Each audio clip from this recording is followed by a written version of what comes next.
నమస్తే, welcome to T-SAT channel. ఉపాధ్యాయ అర్హత పరీక్షకు సంసిద్ధతలో భాగంగా మనం చైల్డ్ డెవలప్మెంట్ అండ్ పెడగాగికి సంబంధించి అభ్యసన అన్న అంశంలో అభ్యసన సిద్ధాంతాల గురించి తెలుసుకుంటూ ఉన్నాం. అభ్యసన సిద్ధాంతాల్లో ప్రధానంగా మనకి సంసర్గవాద సిద్ధాంతాలు అంటే ప్రవర్తనావాద సిద్ధాంతాలని, గెస్టాల్ట్ సిద్ధాంతాలు లేదా అంతర్దృష్టి అభ్యసనానికి సంబంధించిన సిద్ధాంతాలు, నిర్మితి సిద్ధాంతాలు, ఆ తర్వాత పరిశీలన సిద్ధాంతాలన్న విభాగాల్లో మనకి రకరకాల అభ్యసన సిద్ధాంతాలు కనిపిస్తాయి. ఆ కోవలో భాగంగా ఇప్పుడు మనం సాంఘిక అభ్యసన సిద్ధాంతం అంటే ఏమిటి, దాన్ని ఎవరు ప్రవేశపెట్టారన్న విషయాల్ని తెలుసుకుందాం. ఆల్బర్ట్ బండూరా అనే కెనడా దేశానికి చెందినటువంటి మనోవైజ్ఞానికుడు సోషల్ లెర్నింగ్ సిద్ధాంతము అంటే సాంఘిక అభ్యసన సిద్ధాంతం అన్న భావనని ప్రవేశపెట్టాడు. అయితే ఇందులో ఆయన సైకలాజికల్ మోడలింగ్ అన్నటువంటి గ్రంథం ద్వారా ఈ విషయాన్ని మనకు తెలియజేస్తూ ఉన్నారు. పిల్లలు తమ చుట్టూ ఉన్నటువంటి పరిసరాల్లో వ్యక్తులను పరిశీలించడం ద్వారా కొన్ని అంశాలను నేర్చుకునేటువంటి ప్రయత్నం చేస్తారు. అయితే ఆల్బర్ట్ బండూరా ఏమంటాడంటే, తాము పరిశీలించేటువంటి వ్యక్తులు మంచి నైపుణ్యాలు లక్షణాలు కలిగి ఉన్న వాళ్ళైనప్పుడు అవి అడాప్ట్ చేసుకోవడానికి, వాటిని నేర్చుకోవడానికి అవకాశం ఉంది అంటారు. అందుకని సాంఘిక అభ్యసన సిద్ధాంతాన్ని పరిశీలన అభ్యసనం అని, ప్రాతినిధ్య అభ్యసనం అని, అనుకరణ అభ్యసనం అని వేరువేరు పేర్లతో పిలవటం కూడా జరుగుతుందన్నమాట.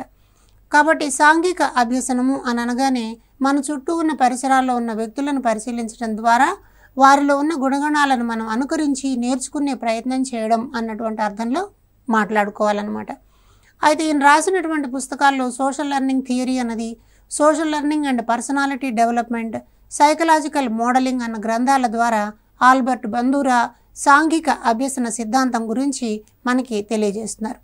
అయితే తమ చుట్టూ ఉన్నటువంటి సంఘటనలను మనుషులను పరిశీలించి వాటిని పునరుత్పత్తి చేయడం ద్వారా ప్రవర్తనలో శాశ్వతమైనటువంటి మార్పును తెచ్చుకునే ప్రక్రియని మనం సాంఘిక అభ్యసనం అని చెప్పి అంటాం. కాబట్టి వ్యక్తులందరినీ పరిశీలిస్తాం, సంఘటనల్ని పరిస్థితులని కూడా చూసి వాటిలో మనకు నచ్చినటువంటి ఉపయోగపడతాయనుకున్నటువంటి అంశాలను తీసుకుని వాటిని సాధన చేస్తాం. తద్వారా మనకి ఒక అభ్యసనం అన్నది జరుగుతుందన్నమాట.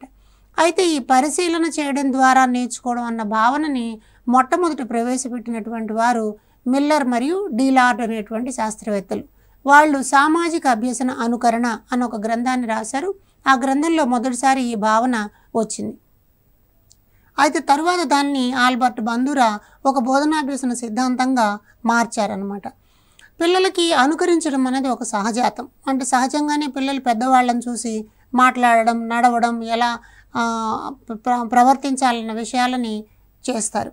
అలాగే అనుకరించడంలో భాష, వేషధారణ, ఆచార వ్యవహారాలు, ఆ సంఘంలకు ఉండేటువంటి నియమాలు, కట్టుబాట్లు, ఆచార వ్యవహారాలు ఇవన్నీ కూడా అనుకరణ ద్వారానే అభ్యసించడం జరుగుతుంది అని మనకు తెలుసు. అయితే కౌమార దశలోకి వచ్చినప్పుడు పిల్లలు ఏం చేస్తారంటే వ్యక్తి పూజ అన్నటువంటి ఒక లక్షణాన్ని అలవాటు చేసుకుంటారు.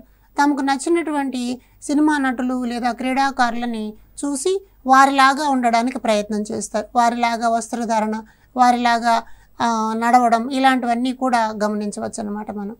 కాబట్టి ఇలాంటి పరిశీలన చేసేటువంటి సందర్భంలో అసలు మానసికంగా ఎలాంటి ప్రక్రియలు జరుగుతాయనన్న చూసినప్పుడు పిల్లలు తాదాత్మీకరణ భావన అన్నదాన్ని పెట్టుకుంటారు. అంటే తాదాత్మీకరణం చెందడం అనేది ఒక రక్షక తంత్రం ద్వారా కూడా మనం నేర్చుకున్నాం. వర్తమాన అంశాలని ఏవైతే వాళ్ళకి బాగా నచ్చుతాయో, ఇష్టంగా అనిపిస్తాయో అలాంటి వాటిని స్వీకరిస్తారు. కాబట్టి దానిలో తాము మమేకం కావడం అన్నది కనిపిస్తుంది. అంచేత తదాత్మీకరణం అన్నది ఇక్కడ ఒక మానసిక ప్రక్రియ. అలాగే అంతరీకరణం అంటే కేవలం పరిశీలించడం మాత్రమే కాకుండా ఆ పరిశీలించినటువంటి వ్యక్తి యొక్క ప్రవర్తనాంశాలన్నింటినీ వీళ్ళు మానసిక వ్యవస్థలోకి తీసేసుకుంటారు. అంటే పూర్తిగా దాన్ని అన్వయం చేసుకుంటారు.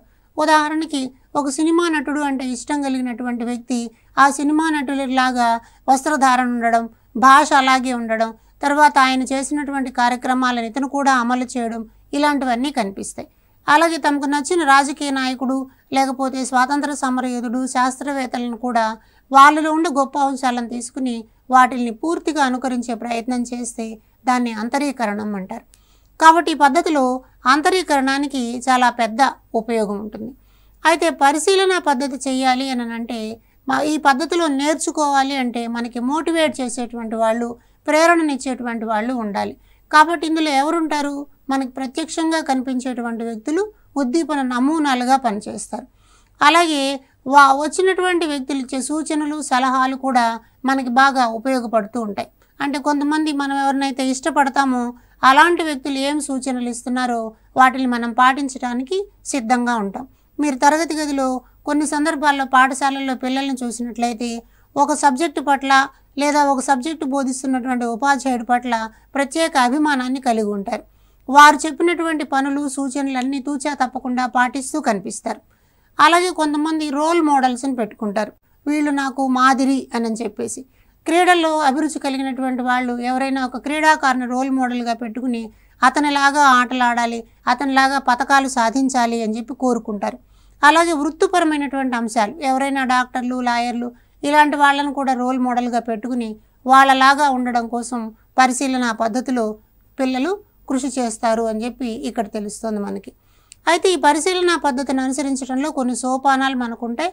వాటిని అవధానము, ధారణ, నిష్పాదన, పునర్బలనం అంటాం. అవధానం అంటే పరిశీలిస్తూ ఉన్న సందర్భాల్లో ఏకాగ్రతతో ఉండడం, అలాగే చేసినటువంటి అంశాన్ని గుర్తుపెట్టుకోవడం, దానిని ఇతర సందర్భాల్లో ప్రదర్శిస్తే దాన్ని నిష్పాదన అంటాం. అలాగే పునర్బలనం చెందడం. పునర్బలనం అంటే మళ్ళీ మళ్ళీ చేస్తూ ఉంటే అక్కడ మనకి ఆ విషయం పట్ల సాధికారత రావడం అన్నది ఉంటుంది. కాబట్టి ఇక్కడ ప్రశ్న అడగడానికి అవకాశం ఉంది. పరిశీలన అభ్యసనంలోని 4 సోపానాల పేర్లు మనం గుర్తుపెట్టుకోవాల్సిన అవసరం ఉంది. అలాగే పునర్బలనం అన్న అంశాన్ని కొంచెం లోతుగా పరిశీలిస్తే ప్రత్యక్ష పునర్బలనం. ఒకవేళ ఏదైనా పని చేసినప్పుడు వెంటనే కానీ మనకు ఒక బహుమానం ఇచ్చినట్టయితే దాని వలన మళ్ళా నేర్చుకోవాలన్నటువంటి కోరిక కలుగుతుంది. దానిని మనం ప్రత్యక్ష పునర్బలనం అంటాం. అలాగే పరోక్ష ప్రత్యామ్నాయ పునర్బలనం అంటే ఇతరులు పొందిన వాళ్ళ చూసి నేను కూడా అలాగే సాధించాలి, నేను కూడా అలాగే చదువుకోవాలి, నేను కూడా అలాగే పాటలు పాడాలి, నేను కూడా అలాగే బహుమతులు తెచ్చుకోవాలి అని చెప్పి అనుకుంటే దానిని మనం పరోక్ష ప్రత్యామ్నాయ పునర్బలనం అని చెప్పి అంటాం. అయితే కొన్ని సందర్భాల్లో పునర్బలనం సొంతంగా ఉంటుంది. తమకై తామే ఆ రకమైనటువంటి పునర్బలనాన్ని పొందుతూ ఉంటారు. అంటే ఇది ఒక రకంగా చెప్పాలంటే స్వీయ ప్రేరణ లాంటిదన్నమాట. కాబట్టి ఈ సిద్ధాంతంలో మనం తరగతి గదిలో గమనించి చూసినట్లయితే వ్యక్తి చరిత్రల్ని పాఠ్యాంశాలుగా ఉంచడం అన్నది జరుగుతుంది. అలాగే పరిశీలన చేయడానికి వీలైన ప్రాజెక్టు పనులు లాంటివి కూడా కొన్ని పాఠశాలలో పెడతాం. అలాగే సొంత ప్రమాణాలను ఏర్పరచుకునేలాగా ప్రోత్సహించేటువంటి కృత్యాలని తరగతి గదిలో అమలు చేస్తాం. ఈ విధంగా మనకి బండూరా ప్రతిపాదించినటువంటి పరిశీలన అభ్యసనం అన్నది ఉపయోగపడుతూ ఉంటుంది. తర్వాత మరొక ముఖ్యమైనటువంటి అభ్యసన సిద్ధాంతం గురించి తెలుసుకుందాం. దానిని సాంఘిక సాంస్కృతిక అభ్యసన సిద్ధాంతం అని చెప్పి అంటాం అనమాట. అయితే ఈ సిద్ధాంతాన్ని ప్రతిపాదించింది వైగాట్స్కీ అన్నటువంటి రష్యన్ శాస్త్రవేత్త. ఈయన ఒక భాషా శాస్త్రవేత్త, అలాగే మనోవైజ్ఞానికుడు కూడా. ఈయన ప్రతిపాదించినటువంటి సిద్ధాంతాన్ని జ్ఞాన నిర్మాణాత్మకవాదము అంటాం. జ్ఞాన నిర్మాణము అంటే నాలెడ్జ్ కన్స్ట్రక్షన్ అంటాం. ఈ నాలెడ్జ్ కన్స్ట్రక్షన్ అనేది ఎలా వస్తుంది? స్వీయ అనుభవాల ద్వారా ఎవరికై వాళ్ళు జ్ఞానాన్ని నిర్మించుకోవడం అన్నది ఇక్కడ ప్రధాన అంశం. 2005 జాతీయ విద్యా ప్రణాళిక చట్టం మనకి విద్యారంగంలో సమూలమైనటువంటి మార్పులకు శ్రీకారం చుడుతూ ప్రవర్తనావాద సిద్ధాంతాల నుంచి జ్ఞాన నిర్మాణాత్మకవాద సిద్ధాంతాల వైపుకు పాఠ్యపుస్తకాలు, బోధనా విధానాలు మారాలి అని చెప్పి తెలియజేసింది. అయితే ఇక్కడ జ్ఞాన నిర్మాణం జరగడము అని అంటే ఇది ఒక సంజ్ఞానాత్మకమైనటువంటి అనుభవం. అంటే తన చుట్టూ ఉన్నటువంటి అనుభవాల ద్వారా జ్ఞానాన్ని పొందడం అన్నది ఇక్కడ కీలకం. కాబట్టి అనుభవాలను పరిశీలించుకుంటూ గత అనుభవాలను జోడించుకుంటూ తద్వారా వ్యక్తి నూతన జ్ఞానాన్ని సృష్టించేటువంటి ప్రయత్నం చేస్తాడు. అందుకని పియాజే చెప్పినటువంటి అంశాన్ని ఇక్కడ ఒకసారి అన్వయం చేసుకుని చూసామంటే పియాజే ఏమంటున్నాడు? అభ్యసనము అన్నటువంటిది వికాసాన్ని అనుసరిస్తుంది అని చెప్పి చెప్తున్నాడు. అంటే వ్యక్తికి వికాసం కలిగినప్పుడు, పరిణతి కలిగినప్పుడు అభ్యసనం కూడా దాని వెంబడే నేర్చుకోవడానికి పనికొస్తుంది అని నియత చాలక దశ, ఇంద్రియ ప్రచాలక దశ ఇట్లాంటి దశల ద్వారా మనం అభ్యసనకి వికాసానికి సంబంధం ఉంది అని పియాజే సిద్ధాంతంలో చూసాం. అయితే సంజ్ఞానాత్మక అభ్యసనము లేదా జ్ఞాన నిర్మాణాత్మక వాదం ప్రకారం చూసినప్పుడు వికాసము అభ్యసనాన్ని అనుసరిస్తుంది అంటారనమాట. అంటే నేర్చుకునేటువంటి సందర్భాలు కానీ మనం ప్రొవైడ్ చేస్తూ ఉంటే అప్పుడు ఆటోమేటిక్గా వికాసం అన్నది వస్తుంది అన్నది వైగాట్స్కీ యొక్క భావన. ఈ రెండు కూడా ప్రధానమైనటువంటి వాక్యాలు, జాగ్రత్తగా గుర్తుపెట్టుకోండి. అభ్యసనము వికాసాన్ని అనుసరిస్తుంది అని చెప్పినవాడు పియాజే, వికాసము అభ్యసనాన్ని అనుసరిస్తుంది అని చెప్పినవాడు వైగాట్స్కీ. కాబట్టి ఇక్కడ మనం వైగాట్స్కీ సిద్ధాంతంలో అభ్యసనం యొక్క ప్రాధాన్యత వికాసానికి సహాయపడేలాగా ఉంటుంది అని మనం అర్థం చేసుకోవాలి. కాబట్టి ఈ విషయాన్ని గమనించి చూసినప్పుడు జ్ఞాన నిర్మాణము అంటే మనం పూర్వంలో నేర్చుకున్నటువంటి అంశాలని లేదా గతంలో నేర్చుకున్నటువంటి విషయాన్ని లేదా జ్ఞానాన్ని ప్రస్తుతం నేర్చుకున్నటువంటి అంశాలతో జతపడి కొత్త జ్ఞానాన్ని తయారు చేయడం అంటాం. కాబట్టి జ్ఞాన నిర్మాణం జరగాలి అంటే ప్రతి వ్యక్తికి తప్పనిసరిగా గతంలో కొన్ని అనుభవాలు ఉండాలి. ఆ అనుభవాలను తరగతి గది ఉపయోగించుకోవాలి. ప్రస్తుతం తరగతి గది ఇచ్చేటువంటి అనుభవాల ద్వారా నూతన జ్ఞానం కానీ రాగలిగితే దానిని మనం జ్ఞాన నిర్మాణం అంటాం. అంటే పిల్లవాడు బడికొచ్చేసరికి కొన్ని అనుభవాలతో వస్తాడు కాబట్టి ఆ అనుభవాల జ్ఞానాన్ని తరగతి గది జ్ఞానానికి అనుసంధానం చేయవలసిన అవసరం ఉంది అని మనకి ఇక్కడ కనిపిస్తుంది. దాంతోపాటు ఈ సిద్ధాంతకర్తలు ఏమంటారంటే జ్ఞాన నిర్మాణము అంటే కేవలం సమాచారాన్ని లేదా విషయాన్ని అందించటం కాదు, పుస్తకాల్లోంచి సమాచారాన్ని అందించటం కాదు, ఎవరికి వారు అభ్యసన ప్రక్రియలో పాల్గొంటూ జ్ఞానాన్ని సృష్టించుకోవాలి అని చెప్పి చెప్తారు. కాబట్టి జ్ఞానము అన్నది సృష్టించుకోవడానికి పనికొచ్చింది, సృష్టించడం ద్వారా ఏర్పడేది. అంతేకాని జ్ఞాన నిర్మాణం అంటే సమాచారాన్ని ఒకరి నుంచి ఒకరికి బదిలీ చేయడం కాదు అని చెప్తారనమాట. ఇలా ఎవరికి వారు జ్ఞానాన్ని సృష్టించుకోవాలి అని అంటే ఆ జ్ఞాన సృష్టికి అవసరమైనటువంటి సాంఘిక ప్రదేశాలు మనకు అవసరమవుతాయి. వీటిని మనం నాలెడ్జ్ ఎవెన్యూస్ అంటాం, జ్ఞాన కేంద్రాలు అని. సమాజంలో చాలా రకాల జ్ఞాన కేంద్రాలు మనకు కనిపిస్తాయి. పాఠశాల ఒక్కటే కాదు, వ్యవసాయ క్షేత్రము, కుండలు తయారు చేసే ప్రదేశము, బట్టలు ఉతికే ప్రదేశము, బట్టలు కుట్టే ప్రదేశము, ఇలా చాలా రకాల అంశాలు గ్రామంలో మనకు కనిపిస్తాయి. కాబట్టి ఆ ప్రదేశాలన్నింటినీ మనం జ్ఞాన కేంద్రాలు అంటాం.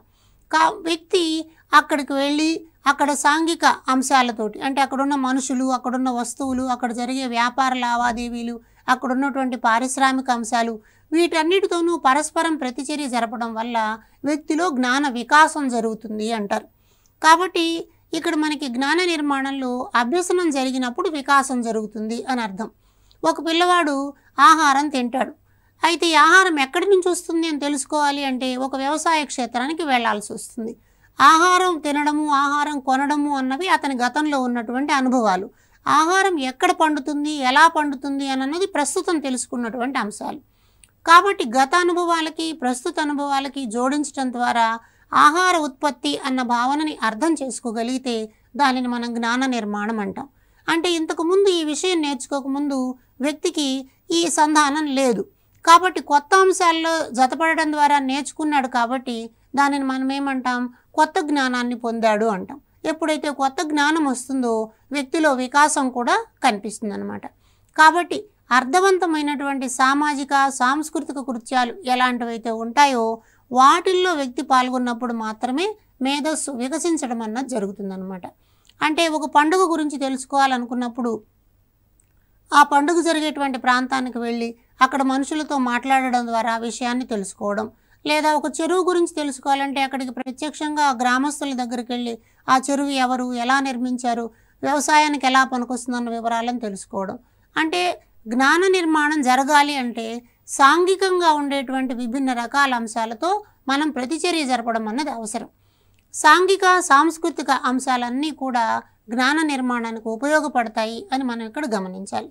కాబట్టి ఒక పిల్లలు విషయాన్ని నేర్చుకోవాలి అనుకున్నప్పుడు ఉపాధ్యాయుడు తప్పనిసరిగా సమాజంలో ఉండేటువంటి సాంఘిక ప్రదేశాల కోసం సాంస్కృతిక ప్రదేశాలకు పిల్లల్ని పరిచయం చేయడం ద్వారా వాళ్ళు అక్కడ విషయాలని సొంతంగా తెలుసుకోవడానికి అవకాశం వస్తుందన్నమాట.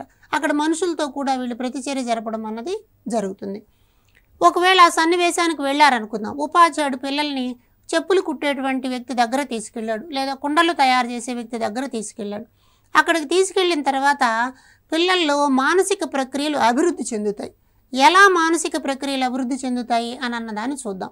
సాధారణంగా మన దగ్గర మానసిక ప్రక్రియలు రెండు రకాలుగా కనిపిస్తాయి. వాటిలో ఒకదాన్ని దిగువ స్థాయి మానసిక ప్రక్రియలు అంటాం. అంటే ఇవన్నీ పుట్టుకతోనే మన దగ్గర ఉంటాయి. పరిశీలించడం, ప్రశ్నించడం, ఇలాంటి రకాలైనటువంటి స్వభావాలని మనం దిగువ స్థాయి మానసిక ప్రక్రియలు అంటాం. ఉదాహరణకు ఉపాధ్యాయుడు పిల్లల్ని చెప్పులు కుట్టే వ్యక్తి దగ్గరకు తీసుకెళ్ళినప్పుడు ఆ వ్యక్తి ఏ రకాల పరికరాలు ఉపయోగిస్తున్నాడు, సూదిని ఎలా ఉపయోగిస్తున్నాడు, చెప్పులు ఎలా కుడుతున్నాడు, ఎలా కత్తిరిస్తున్నాడు, ఇవన్నీ నిశితంగా పరిశీలిస్తారు. అదే సమయంలో ఆయనతో మాట్లాడతారు. ఇవి ఎక్కడి నుంచి తయారు చేశారు, ఎక్కడి నుంచి తీసుకొచ్చారు, ఎక్కడ తీసుకెళ్ళి అమ్ముతారు, ఇలా రకరకాలైనటువంటి ప్రశ్నలు వేయడం ద్వారా ఆ వ్యక్తిలో ఉన్నటువంటి జ్ఞానాన్ని తెలుసుకోవడానికి ప్రయత్నం చేస్తారు. అప్పటి వరకు వీళ్ళకున్న అనుభవం చెప్పులు కొనుక్కోవడం, చెప్పులు వేసుకుని నడవడం అని మాత్రమే పూర్వ జ్ఞానంలో ఉంది. ఇప్పుడు చెప్పులు కుట్టే వ్యక్తి దగ్గర కూర్చుని వాటిని ఎలా కుడుతున్నారు, ఏమేమి పరికరాలు వాడుతున్నారు, ఇవన్నీ తెలుసుకుంటారు. కాబట్టి ఇది నూతన జ్ఞానము అవుతుంది. ఈ నూతన జ్ఞానాన్ని సాధించడానికి దిగువ స్థాయి మానసిక ప్రక్రియలను ముందుగా ఉపయోగిస్తారు. అంటే పరిశీలించడం, ప్రశ్నించడం లాంటివి. అది అయిపోయిన తర్వాత రెండవ దశలో మనం వస్తే రెండవ దశ ఎలా కనిపిస్తుంది? దీనిని ఉన్నత స్థాయి మానసిక ప్రక్రియ అంటాం. అంటే ఇతరులతో జరిపేటువంటి సంభాషణల వల్ల ఇలాంటివి మనకు వస్తాయి. వాటిల్ని మనం విశ్లేషణ, సృజనాత్మక ఆలోచన, వివేచన, విచక్షణ అని చెప్పి అంటాం. వీటిని హయ్యర్ ఆర్డర్ థింకింగ్ స్కిల్స్ అంటారు. ఈ హయ్యర్ ఆర్డర్ థింకింగ్ స్కిల్స్లో సేకరించినటువంటి సమాచారం, అనుభవాల ఆధారంగా సమాచారాన్ని విశ్లేషణ చేసి వీళ్ళు కొత్త జ్ఞానాన్ని పొందే ప్రయత్నం చేస్తారనమాట. కాబట్టి ఇందులో ఒక సృజనాత్మకమైన ఆలోచన ఉంటుంది. తార్కికంగా ఆలోచించగలుగుతారు. అనలిటికల్గా ఆలోచించగలగడం అన్నది ఇక్కడ దొరుకుతుంది. కాబట్టి ఈ హయ్యర్ ఆర్డర్ థింకింగ్ స్కిల్స్, ఉన్నత స్థాయి మానసిక ప్రక్రియలన్నీ కూడా మనకి ఈ రకపు అభ్యసనంలో కనిపిస్తాయి. కాబట్టి ఒక వ్యక్తి పాఠశాలలో కల్పించేటువంటి అభ్యసన సన్నివేశాలు అన్నప్పుడు ఆ సన్నివేశం ముందుగా దిగువ స్థాయి మానసిక ప్రక్రియల ద్వారా సమాచారాన్ని సేకరించడానికి పనికి రావాలి. మిగిలిన ఉన్నత స్థాయి మానసిక ప్రక్రియల ద్వారా సమాచారాన్ని విశ్లేషించి కొత్త జ్ఞానాన్ని ఆవిష్కరించడానికి పనికి రావాలి. కాబట్టి ఇక్కడ ప్రశ్నలు అడగడానికి చాలా అవకాశం ఉంది. దిగువ స్థాయి మానసిక ప్రక్రియలు అంటే ఏమిటి అని రావచ్చు, లేదా ఉన్నత స్థాయి మానసిక ప్రక్రియలు ఎలా ఉంటాయని చెప్పొచ్చు. కాబట్టి తరగతి గదిలో ఉపాధ్యాయుడు రెండు రకాలైనటువంటి ప్రక్రియల్ని పిల్లల్లో పెంపొందించడానికి ప్రయత్నం చేయాలి. అప్పుడు ఉన్నత స్థాయి, దిగువ స్థాయి రెండు కూడా అభివృద్ధి చెందడానికి అవకాశం వస్తుంది. అయితే ఇలా పొందినటువంటి జ్ఞాన నిర్మాణం ద్వారా సాధించినటువంటి దానిలో ఈ సంజ్ఞానాత్మక వికాసానికి సంబంధించి కొన్ని దశలు ఉంటాయి. అంటే జ్ఞానాన్ని అనుభవాల ద్వారా పొందేటువంటి విధానంలో కొన్ని దశలు కనిపిస్తాయి. అవేమిటో చూద్దాం మనం. ఒకటో దాన్ని మనం నిజ వికాసము అంటాం.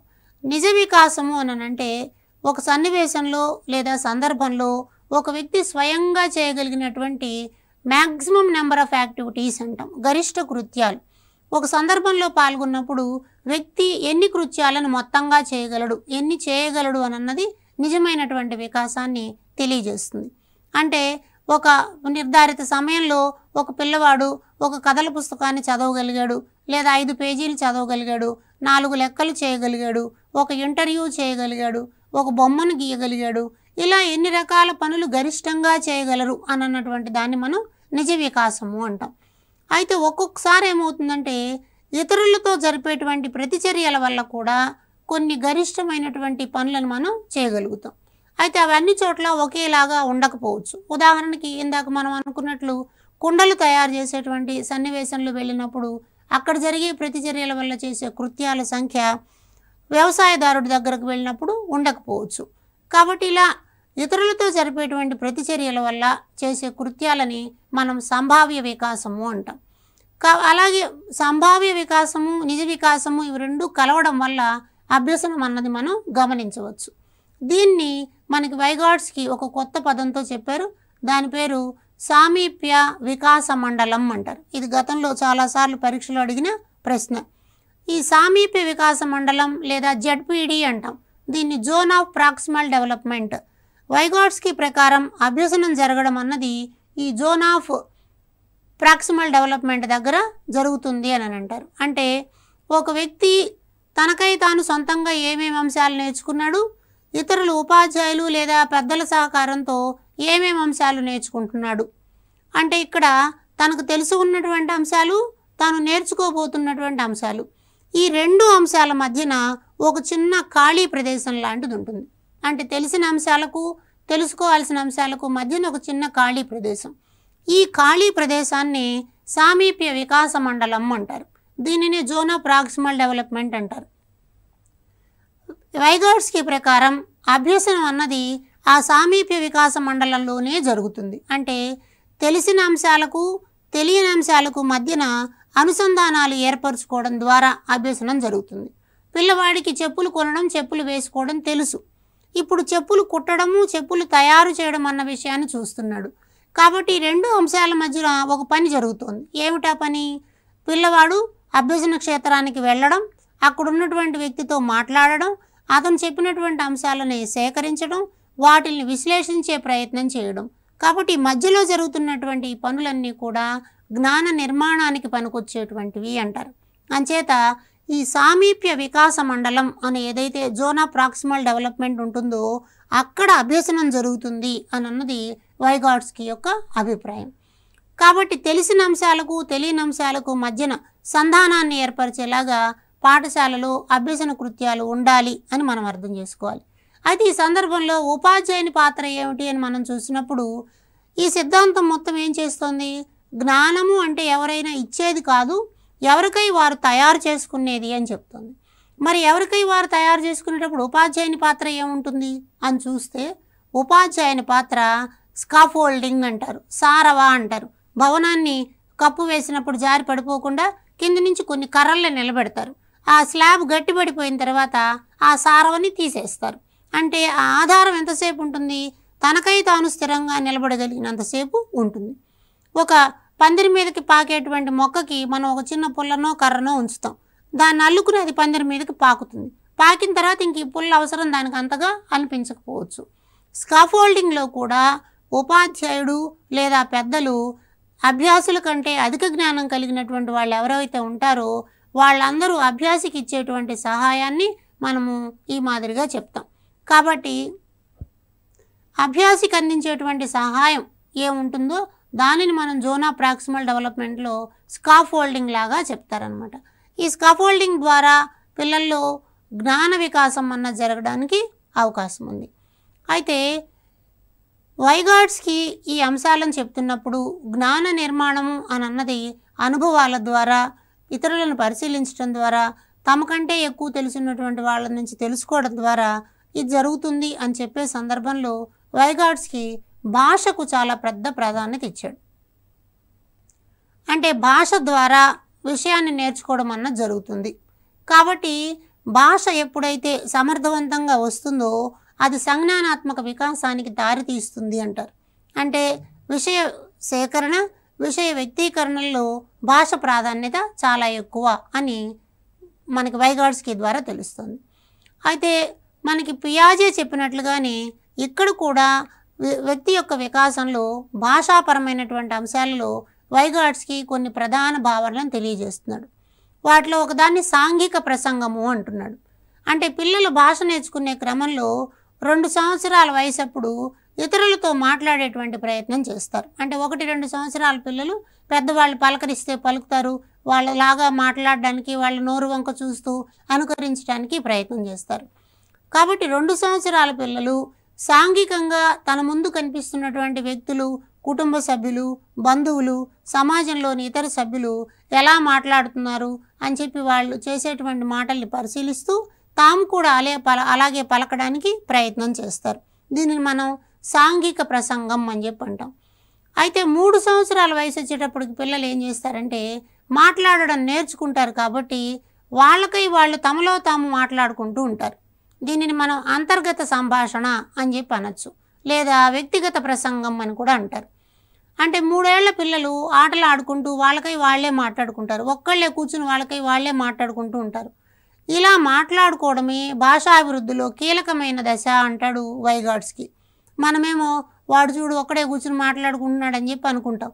కానీ పిల్లలు ఒక్కళ్ళే కూర్చుని మాట్లాడేటప్పుడు వాళ్ళు అప్పటి వరకు పరిశీలించినటువంటి పెద్దలు మాట్లాడుతున్న భాష, ఆ సందర్భంగా వ్యక్తం చేస్తున్నటువంటి హావభావాలు, ముఖ కవళికలు, మాట తీరు ఇవన్నీ కూడా గమనిస్తూ ఉంటారు.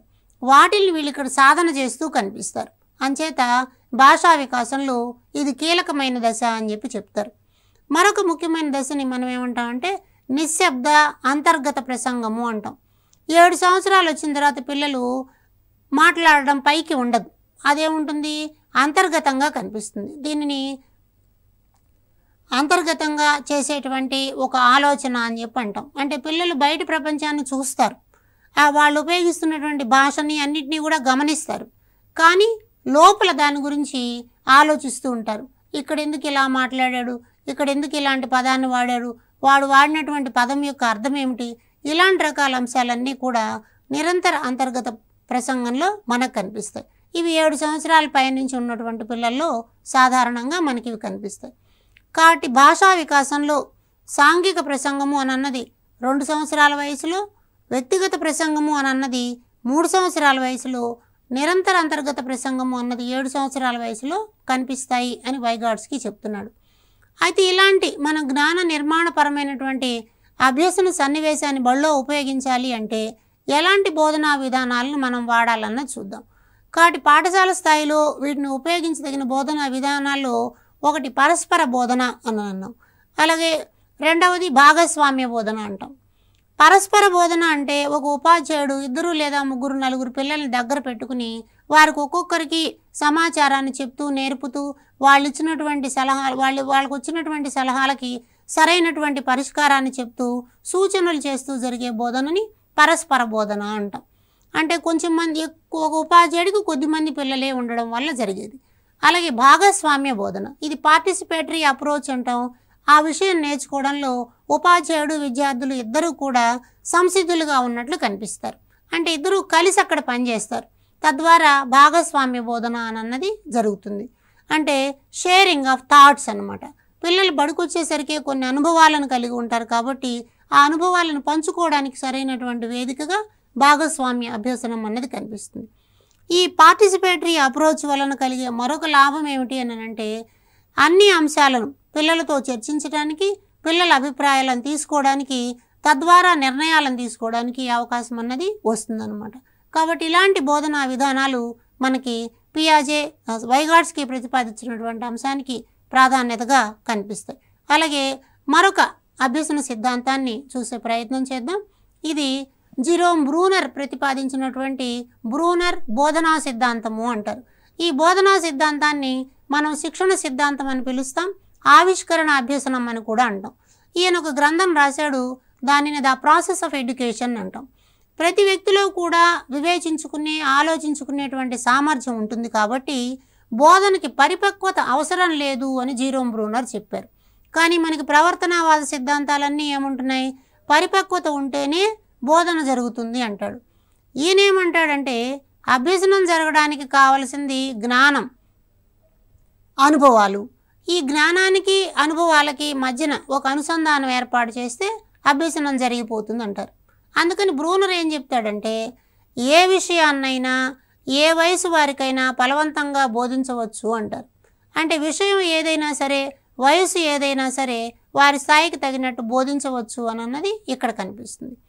కాబట్టి అభ్యసనకి ప్రాధాన్యత అంశాలు ఏంటి, వాడికి నేర్చుకోవాలన్న ఆసక్తి ఉండాలి, కుతూహలం ఉండాలి. ఇవి రెండు ఉన్నప్పుడు ఏ విషయాన్నైనా నేర్చుకుంటాడు అని చెప్పి అంటారు. కానీ గతంలో మనకు అభ్యసన సిద్ధాంతాలు వయసుకు తగిన సామర్థ్యానికి తగినదిగా ఉండాలని గతంలో నేర్చుకున్నాం. అయితే బ్రూనర్ మాత్రం ఏమంటాడు, అభ్యసనం అంటే అది వ్యక్తి అనుభవాలకు సంబంధించినది, జ్ఞానానికి సంబంధించింది కాబట్టి ఎవరికైనా ఏదైనా నేర్పచ్చు అన్నది ఇక్కడ అంశం. ఈ ఎవరికైనా ఏదైనా అన్న విషయం మీద చాలాసార్లు పరీక్షల్లో అడిగారు. కాబట్టి ఆ స్టేట్మెంట్ చెప్పినటువంటి వాడు జిరోమ్ బ్రూనర్. కాబట్టి స్వీయ అభ్యసనానికి ఎక్కువ ప్రాధాన్యత ఉండడం అన్నది దీనిలో ముఖ్యమైన విశేషం. అయితే ఈ సందర్భంలో ఉపాధ్యాయుడు ఎలా ఉండాలి, కేవలం ఒక పర్యవేక్షకుడుగా, సలహాదారుడుగా ఉండాలి. కాబట్టి ఇక్కడ ఏ అంశం బోధిస్తామన్న దానికన్నా ఏ పద్ధతిలో బోధిస్తామన్నది ముఖ్యమైనటువంటి అంశం. ఇక్కడ కూడా ఇన్స్ట్రక్షన్ స్కాఫోల్డింగ్ అన్న జరుగుతుంది. కాబట్టి సరైనటువంటి బోధనా పద్ధతిని ఉపయోగించడం ద్వారా పిల్లలు నేర్చుకోవడానికి అక్కడ మనం అవకాశం కల్పిస్తాం. అయితే ఇలా నేర్చుకోవాలి అంటే అక్కడ అంతర్గత ప్రేరణ అన్నది చాలా అవసరం. అయితే వ్యక్తిలో బాహ్య ప్రేరణ కన్నా నాకై నేను నేర్చుకోవాలన్న అంతర్గత ప్రేరణ ఒకవేళ వ్యక్తిలో కలిగితే అది దీర్ఘకాలికంగా అభ్యసన చేయడానికి అవకాశాన్ని కల్పిస్తుంది. కాబట్టి పిల్లల శక్తి సామర్థ్యాలకు తగినటువంటి ప్రాధాన్యతనిస్తూ ఆ అంశాలను బోధించేటువంటి ప్రయత్నం చేస్తున్నప్పుడు ఇక్కడ ఒక వాక్యం మనకు చాలా బాగుంటుంది. లక్ష్య శిఖరంపై అడుగులు పడినప్పుడే పండుగ. ఇది కూడా మనకి గతంలో చాలాసార్లు పరీక్షల్లో అడిగారు. ఈ స్టేట్మెంట్ ఏంటి, నేను విజయం ఎప్పుడైతే సాధిస్తానో అప్పుడు నేను ఆనందంగా ఉంటాను అని అర్థం అన్నమాట. కాబట్టి ఈ బోధనా విధానంలో మనకి లక్ష్యాన్ని చేరుకోవడం అన్నది చాలా కీలకంగా కనిపిస్తుంది. కాబట్టి ఈ రకపు అంశంలో ఉపాధ్యాయుడు పర్యవేక్షకుడుగా ఉంటూ బోధనా సోపానాలను పాటించాలి. ఇలా పాటించాలి అంటే సంసిద్ధత అన్నది చాలా అవసరం. ఏమేమి సంసిద్ధత ఉండాలి? శారీరకంగా, మానసికంగా సంసిద్ధత అన్నది చాలా అవసరం. అలాగే విషయాన్ని కూడా తెలిసిన విషయం నుంచి తెలియని విషయం వైపుకు తీసుకురావాలి. దీనిని అనుసరించడానికి మనం బోధనలో 3 రకాల పద్ధతులు వాడతాం. అంటే ఆటపాటల ద్వారా వాడతాం. దీనిని మనం ప్రాథమిక స్థాయిలో చేస్తాం. దీనిని నటనా పద్ధతి అంటారు. కొంచెం వయసు వచ్చిన తర్వాత అవసరానికి అనుగుణంగా మ్యాపులు, చార్ట్లు, పోస్టర్లు ఇలాంటివి ఉపయోగిస్తూ విషయాన్ని నేర్పితే దానిని చిత్రపట పద్ధతి అంటాం. ఇంకా కొంచెం వయసు వచ్చిన తర్వాత అమూర్త భావనలను కూడా నేర్చుకోగలుగుతారు. అంటే రకరకాల గుర్తులు, సంకేతాలు, సూత్రాలు, నియమాలు ఇలాంటివన్నీ కూడా నేర్చుకోగలుగుతారు. కాబట్టి 3 రకాలైనటువంటి క్రమ పద్ధతిలో బోధన చేయాలి అని అంటారు. అదేవిధంగా అంతర్గత ప్రేరణకి ప్రాధాన్యతనిచ్చేలాగా బోధన జరగాలి అన్నది మనం గమనిస్తాం. కాబట్టి బ్రూనర్ చెప్పినటువంటి ఈ సిద్ధాంతంలో మనం నటనా పద్ధతి, చిత్రపట పద్ధతి, ప్రతీకాత్మక పద్ధతి అనేటువంటి ఉపయోగిస్తూ సరైన పునర్బలనాన్ని కలిగించడం ద్వారా పిల్లలు ఏ విషయాన్నైనా నేర్చుకోగలరు అని మనకి ఇక్కడ తెలుస్తుంది.